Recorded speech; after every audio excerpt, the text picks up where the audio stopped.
May dalawang inay na akong nag-itlog dito mga kabayan, kaya kailangan ko na siyang ilipat. Ito si Morva. Si Morva mga kabayan nag-itlog na nakaraan. Ito si Morva. Ito naman si Morwa. Nag-itlog na rin siya. Nagsimula siya mag-itlog mga kabayan. Siguro nakakatatlo na siyang itlog. O apat mga kabayan bibilahin ko mamaya. Kasi syempre po nilista natin yon para alam natin kung ilan itlog dito. Yung isa tsaka ng isa. Kaya kailangan natin silang iwalay dito. Natin ngayong umaga. Papakain muna tayo ng bibi, tapos may ibabalita ako maganda sa inyo mga ka-behind na as in super ganda mga ka-behind na naalala nyo mga kabay nakaraan, pinangalanan ko pala yung mga bibi ko, yung isa si Morba, yung isa si Morwa. At may itlog na mga kabayan. Nakakatuwa lang. Ilang araw na rin siya nang simula mag-itlog mga kabayan, yung dalawang inahin ko na yun. Kaya, ayun. Pakain muna tayo, ha? Pagin na rin natin mga kabayan mamaya yung dalawa. Nasa labas gala. Gala na gala yung mga tita mo. Gala ng gala. Kain. Kanin. Siyempre guys, kanin. Di mawala yan. Mga gala mong bibi. Ito na una si Morba. Yung sumunod sa kanyang kapatid si Morwa. Cute ba ng pangalan guys? Pinangalanan ko sila kasi nga feeling ko kailangan nila ng pangalan. Para at least may identification sila, di ba? Para unique.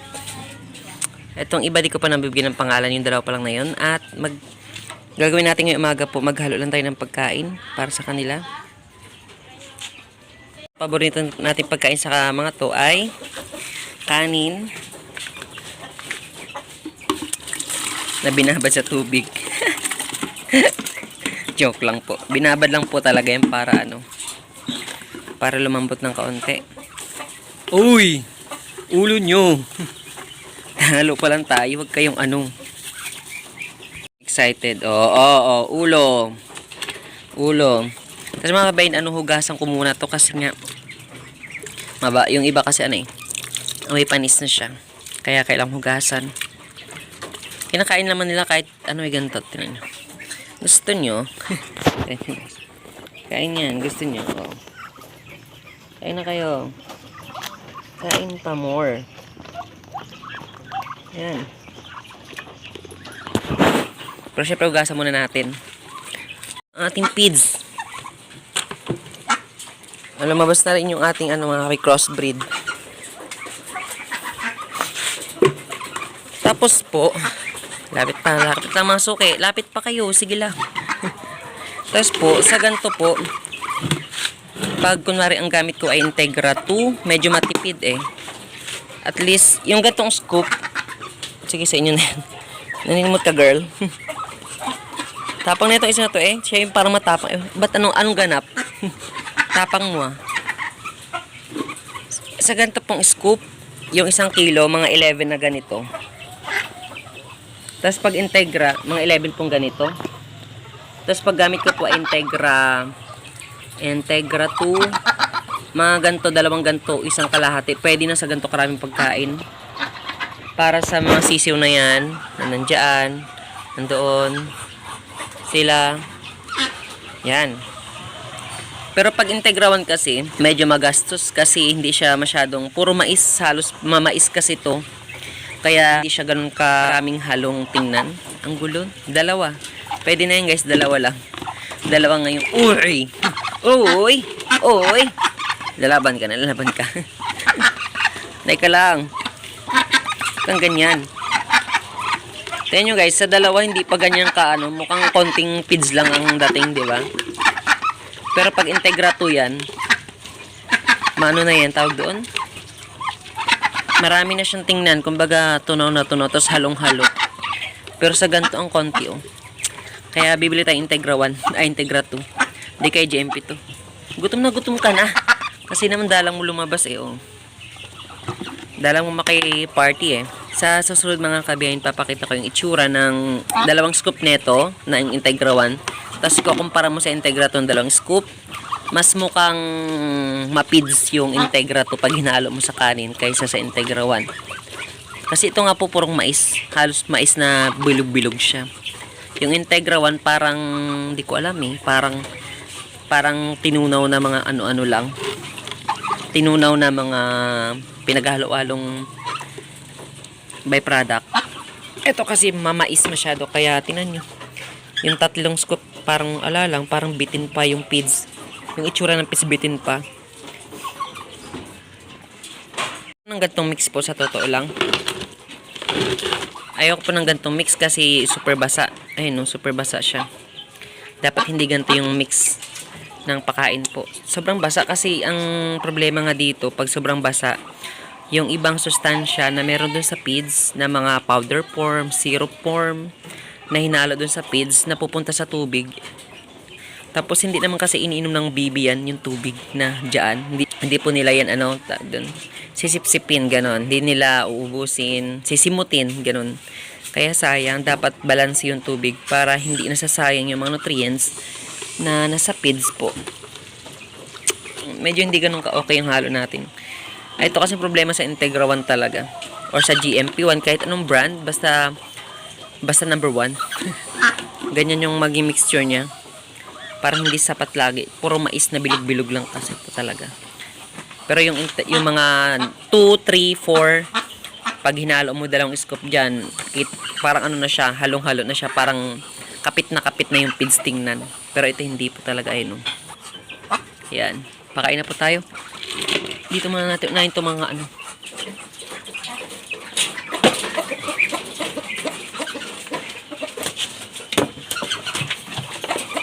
ugali ko na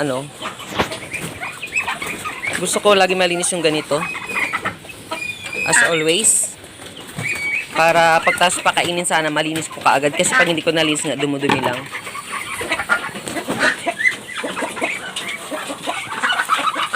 Kompleto na yung tropa.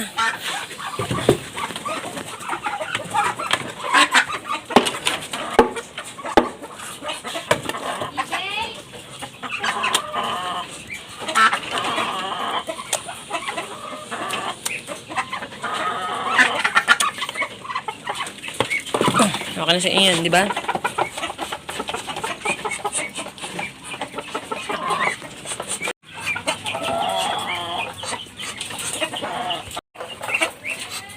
B!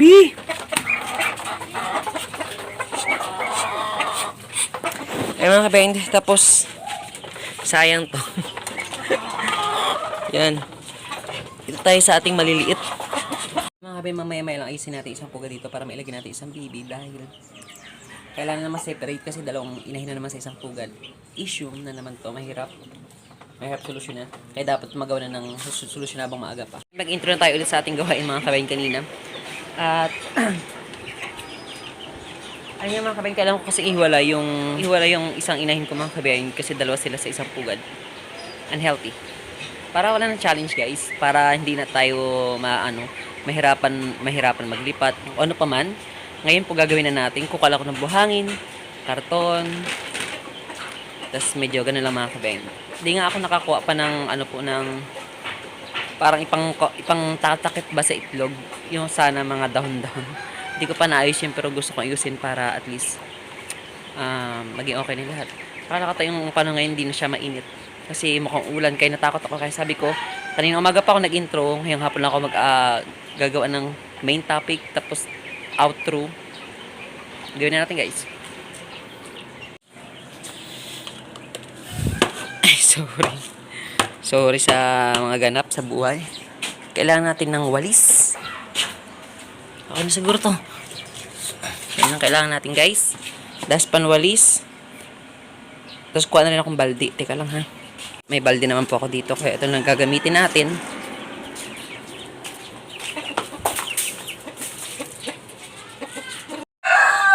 Guys, kailangan din natin to. Kasi dito natin ilalagay yung buhangin na mawawalis natin.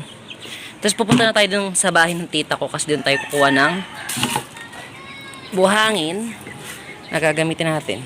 Excuse me, boss. Got a text message.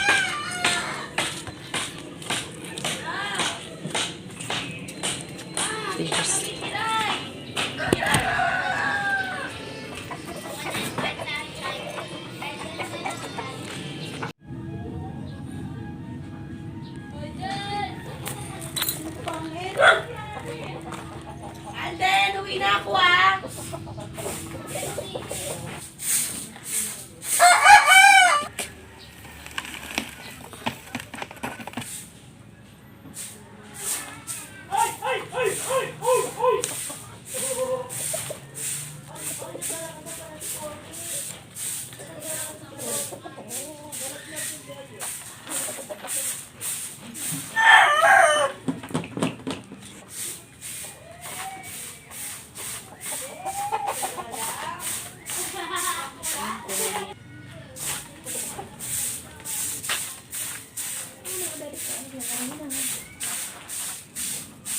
At medyo init ng panahon. Yung walang init pero yung singon ng init, ang init po. Tapos na tayo nakapuno na tayo ng isang baldi yung nakuha. Isang baldi po nakuha natin. Pang isang pugad to mga kabiyahe, pang sasapin natin sa baba, pampabigat ng pinakapugad. Para hindi tumumba. Dali natin mga kabiyahe doon sa bahay. Kasi yan, salamat pala sa tita ko sa palupa. Thank you po. Putaks.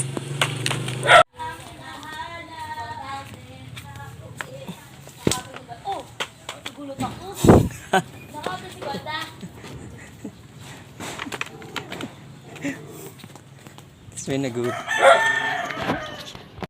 Akyat. Kailangan natin yan. Kailangan natin yan. Charan. Charan. Charan. Guys. Kasi yung itlog, oh. Ang dami na po, di ba? Magagawa tayo dito. Gawin na natin. Tapos, mga kabe, ilalagay lang natin dito kasi nakaset na rin naman to. Kasi sa pagkakaalam ko, may tatlong itlog na si Morwa, tapos si Morba. Meron siyang 11 itlog, mga kabayan, di ba? Mas excited ako kasi, alam niyo mga kabayan, ayun nga.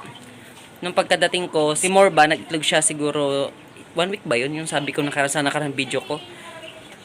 Kung napanood yung nakarang video ko po, sinabi ko doon na, ayun nga, ganun yung tinik na oras ni Morba para makapag-itlog. Tapos si Morwa, na itong nakaraan, nag-itlog na rin siya. Tsaka hindi ko sila sabay-sabay pinapaasawahan kasi ayoko ng ideya na biglaan yung isang bagsakan yung kanilang sisiw o itlog. Kasi hanggat maaari okay lang ka every month. Kahit may 10 sisiw ako, okay na yun sa akin. 10 sisiw para at least mai-dispose agad. Ganun. Hindi na ma-stock. Tsaka hindi ko nga nasikaso talaga i-stock yung mga sisiw ng karaan na nandito po. Kaya nandito pa rin sila. Ay, gagawin natin mga kabayan. Tsaka medyo maganda itong ginawa kong pugad kasi halos magkasinlaki. Tapos pares container kasi sabi ko nga po panatik ako ng container. Unang-una po yung container halos taon. Siguro bibilang tayo ng 10 taon. Kung gagawin natin paitlugan baka abuti pa ng 20 years. 20 years bago masira ang gantong container. Kaso yung nag-iba yung container ngayon ng ganyan. Kaya nakakalungkot. Iba na yung quality ng ibang container. Kaya sabi ko sana makahabol ako dito sa gantong klaseng makukunat. Tsaka malaki kasi nadala nga ako nakaraan yung sisiw na matay na awa ko. 4 yun. Parang naipit sa pugad kasi maliit lang. Tapos hindi ko na ginamit yung pugad na yun. Doon nag-itlog si Morba pero tinanggal ko na. Tsaka, si Morba at si Morwa magkapatid po yun. Binigyan ko ng pangalan base sa kulay ng kanilang buntot. Si Morwa, maraming puti sa buntot kaya more white. Si Morba, more on black kaya Morba. Pinangalan ko sa kanya. Hindi na pwedeng Morbla. Kaya Morba na lang. Morba. Cute. Tapos yung ito mga kabayan, iniisip ako ng pangalan. Yung ibang stock ko dito. Kailan daw maging brainy kasi yung dalawa hindi ko pinag-isipan. Morba. Diba? Pero at least may palatandaan ako sa kanila tsaka may pangalan sila nakakatuwa lang din. Okay lang din yun, diba? Ano? Halos magkalinya lang. Paano kaya? Yan.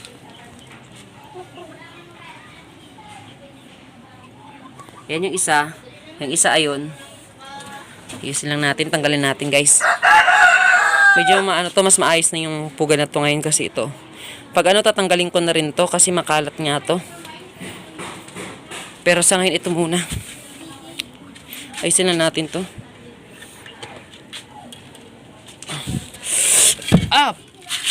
Piyaman ni popcorn.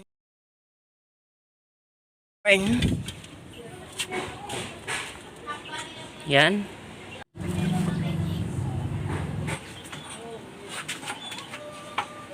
Yung pinakaano niya, parang resulta ba? Mga kabayan, kung plano nyo magawa din ng ganito, siguro wag masyadong, medyo taasan nyo.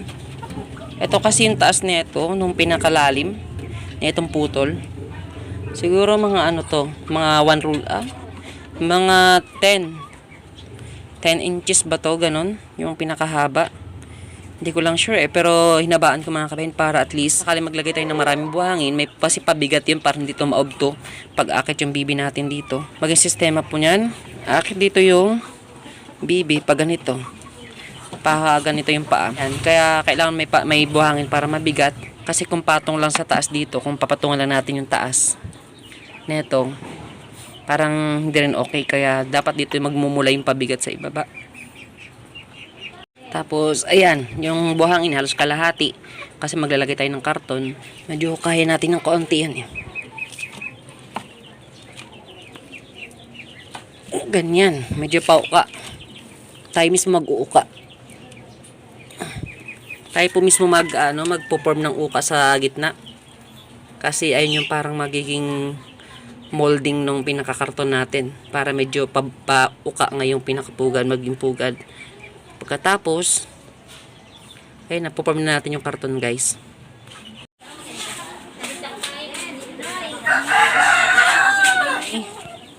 Okay.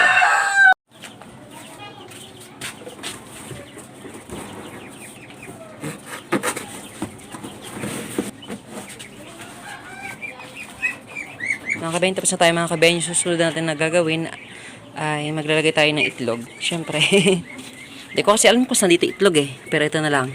Guys, malalaki talaga. Yung kanilang itlog. Tulad pa rin po ng dati, malalaki eh. No? Laki po ng itlog na to.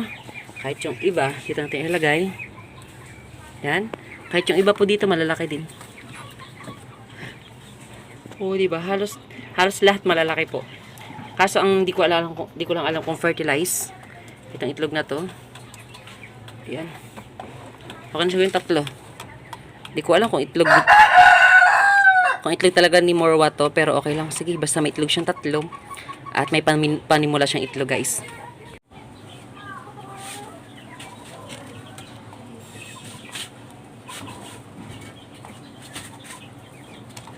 Yan. Kabayan, tapos na tayo mga kabeng. Ayusin natin yung kalat. Yung kulang na lang po natin yung yung pinaka mga ilalagay na parang dahon, karton.